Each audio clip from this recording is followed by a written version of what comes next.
This script is 13,000 characters. I'm actually gonna take a hit of my inhaler before I do this shit. That's not a joke.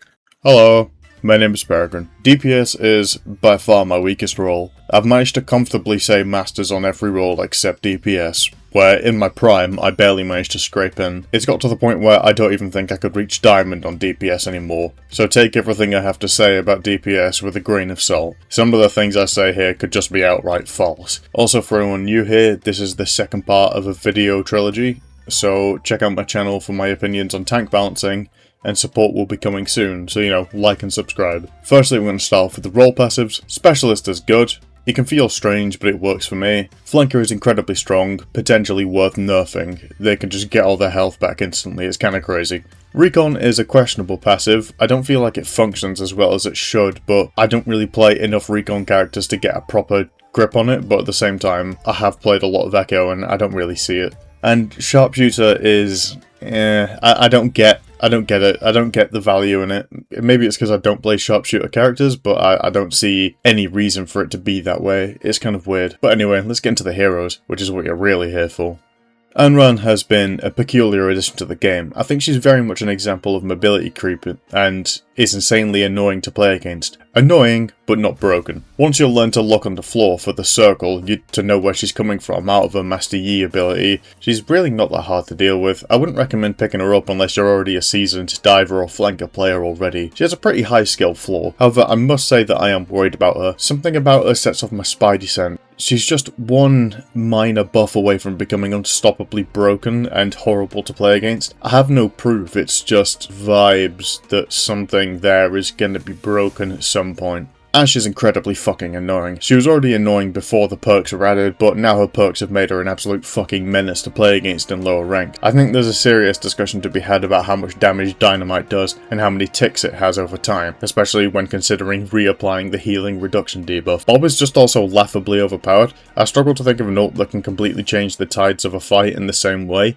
He either needs some serious health reduction or a much higher ultimate cost to throw out. It's just insanely obnoxious and unfun to play against. A DPS player that's focusing on aim, like a hitscan player, should really be learning Ashe around gold and above. She might be too hard for low ranks players if you're unable to shoot the dynamite, but if you are a hitscan player, you need to pocket Ashe just in case. Bastion's a tad overpowered at the moment. Bastion is a decent example of that low skill floor pick and a low elo terrorist. However, in Team 4's attempts to balance Bastion to be more impactful at high ranks and less dominant in low ranks, they've accidentally created a fucking monster. I recommend every DPS player learn Bastion. He's probably going to be meta every now and then when Team 4 inevitably fuck up the balancing again. The big man himself, Cole Cassidy, is just broken. There's no polite way around it. This hero is fucking busted. If I was to list every hero that I've seen carry a game this patch, he's probably at the top. His kit is very, very, very simplistic, very, very, very clean, and very, very, very efficient. And Silver Bullet, man, holy fucking shit, Jesus Christ. As a great man once said, what were they thinking? This is a shitload of ass. Cass is another must-learn for all hitscan DPS. Incredibly reliable damage output and an easy way to climb the ranks due to how busted Silver Bullet is at the moment. Decent aim and sensible positioning alone should get you straight to platinum. Echo is a complicated DPS to rank properly. In my personal opinion, Echo is a massive sleeper pick. As an Echo player myself, I think she's one of the strongest DPS in the game, with an incredibly simple assassination combo and some of the best perks in the game. Her ult is probably the best ult in the game due to its ability to copy any other ult, and with that minor perk that gives you 50% on transformation, you are guaranteed one ult of whoever you copy, unless you are actually a troglodyte. I think Echo's sticky bombs damage might require a closer look in regards to balance, and that 50% ult perk needs either completely removing or reducing heavily, but hey, I'm not gonna complain if I get to play tank at my DPS SR. Emre is a character I'm still kind of unsure of. He swings from insanely broken to you may as well be playing soldier, depending on the player. He's a man of incredible potential. Hit headshots and you get the damage you deserve. However, I think his ult and his grenades might need a little bit of tweaking with the amount of damage they do. I played a game a few days ago where the enemy team just kept losing fights over and over again, and then they nano Emre ult and wiped us every single time. They actually ended up winning the game because of that. No matter how many shots are dodged or eaten, he still find a way to kill everybody. I think Emre has the potential to be broken at a high level, but I'm unsure about the lower ranks. So at the moment I'd recommend mid to high level hitscan players to pick him up, but maybe not main him. In my opinion, Freya is another sleeper pick. She's an incredibly basic hero, which is a breath of fresh wind considering some of the characters that have been added recently. However, she is an incredibly aim-intensive hero who relies very heavily on her burst damage combo. I would not recommend low-level players even bother to attempt to pick up Freya, but if you're comfortable with high-speed tracking her flicks, definitely give her a try. You might be surprised at how powerful she can be in the right hands. Genji's in yet another stinker era. There's no point in playing Genji at the moment unless you're a sourced up one-trick, and even then, you'd probably be better off playing Reaper or Tracer. Dragonblade sucks gigantic cock as null, and is more of a threat to Genji than it is to the enemy team at this point, due to it making you want to go in as far as possible. Don't even attempt Genji without an Ana, genuine D-tier DPS. Hanzo is the definition of a ranked warrior. He might struggle in the competitive scene, but a good Hanzo can dominate a game in a different kind of way. Spamming down chokes and accidental headshots are incredibly tilting to play against, but at the same time, that's just what it means to play against Hanzo. I would recommend learning Hanzo at any rank, an incredibly important pocket pick for all projectile players. That health pack perk needs to go though, that is tilting the absolute shit out of me. Junkrat is an insanely situational pick, born just to spam down chokes and be a general nuisance. With the amount of characters now able to fly or at least jump high, Junkrat is now worthless on the majority of maps. I'm not sure if Junkrat will ever be viable ever again at this rate, so there's no point in picking him up unless you're playing on a laptop and your opponents have all been hit in the head by several bricks as babies.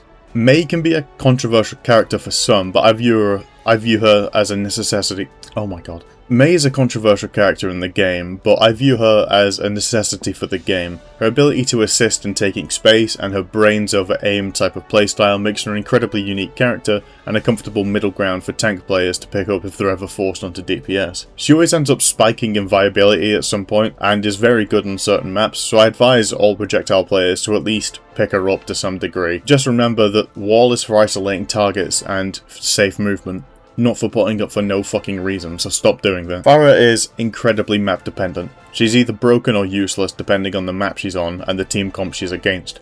I'd advise all projectile players to learn her to a certain degree, but don't expect to be playing her longer than like a minute, because after one kill on Pharah, you bet your sweet Bippy that motherfucker you just killed is going cat. Reaper is just a must learn for all DPS players at any rank. There is no excuse to not have Reaper in your arsenal, especially right now where he's laughably overpowered. Incredibly low skill floor and ceiling, but fucking hell, his value can go up to a complete one-sided domination. If current patch Reaper was canon, he would have killed Winston in the first Gibraltar attack. That quick TP perk is fucking insane. I've been sweating a lot of Reaper this season when I've been playing DPS. He can just solo win games, it's fucking insane. Compared to past patches, Sojun's in a bit of a weakened state at the moment. She's a very, very high skill and demanding character to play, which means she's going to be good at the high ranks, and if you're good at Sojun, you're guaranteed to climb. However, most of the people playing her would just be better off on Ashe or Cass, especially at the lower ranks. If you're not going Pro or Grandmaster, I see no reason to play Sojun, especially at the moment. Soldier 76 is just straight ass. This character sucks.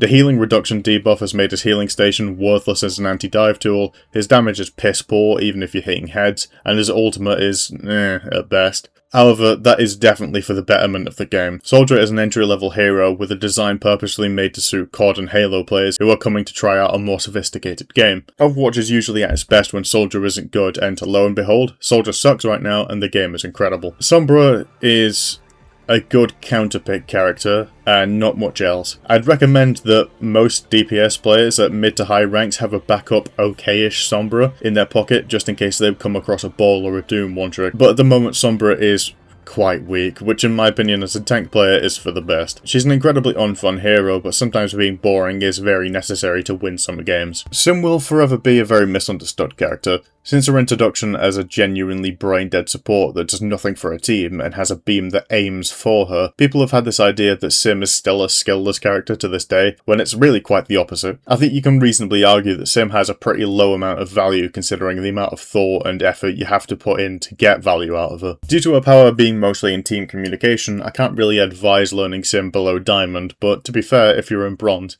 you might be able to climb? What the fuck? What? I said climb. If you're in Bronze, you might be able to climb simply by using the ancient art of turret bombing the enemy team. If you're a high-level DPS projectile player, I say pick up Sim. She's not for every map, but every now and then she might be exactly what you need. Torbjorn is one of the characters of all time. He certainly exists, that's for sure. If you're a low rank and looking for some easy SR, then Torbjorn is your guy.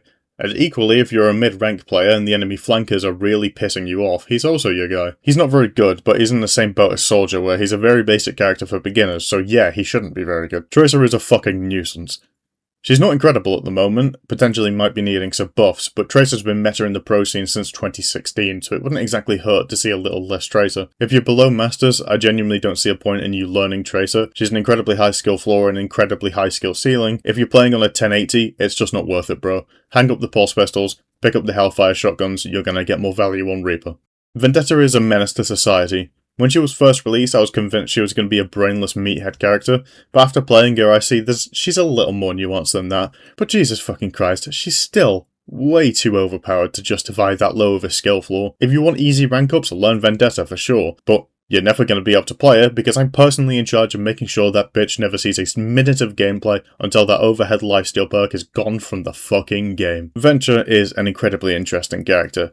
They're very player dependent. I kind of view Venture as the Doomfist of DPS in the fact that they're either worthless or doing God's work, and in my opinion Venture should be allowed to do God's work because of the high amount of skill necessary to get value. If you want a Venture one trick, I don't see much point in learning them, but you know, give them a go, you might like them. Widowmaker is arse at the moment, and God is good. I praise the Lord every day Widow suffers. My atheist ass drops to my knees and prays that every day Widow remains a dogshit character. I don't care if she's completely justified in one-tapping me because of how tight her aim is and how high her skill floor is. I just hate Widowmaker with all of my soul. If I was in a room with Hitler and a Widow main, and I had a gun with 2 bullets, I'd shoot Hitler twice so I could beat the Widow main to death with my own hands. And with that unserious review of Widowmaker, the video has now come to a close. Thank you so much for watching and the incredible support on the last video, it genuinely means the world to me. My document just scrolled up by itself and now I can't see the script. You've been an incredibly supportive community and I'm happy to put smiles on your faces in the same way you do for me. Now if you don't mind, I have some more Domino Rule 34 to Google, so go away now.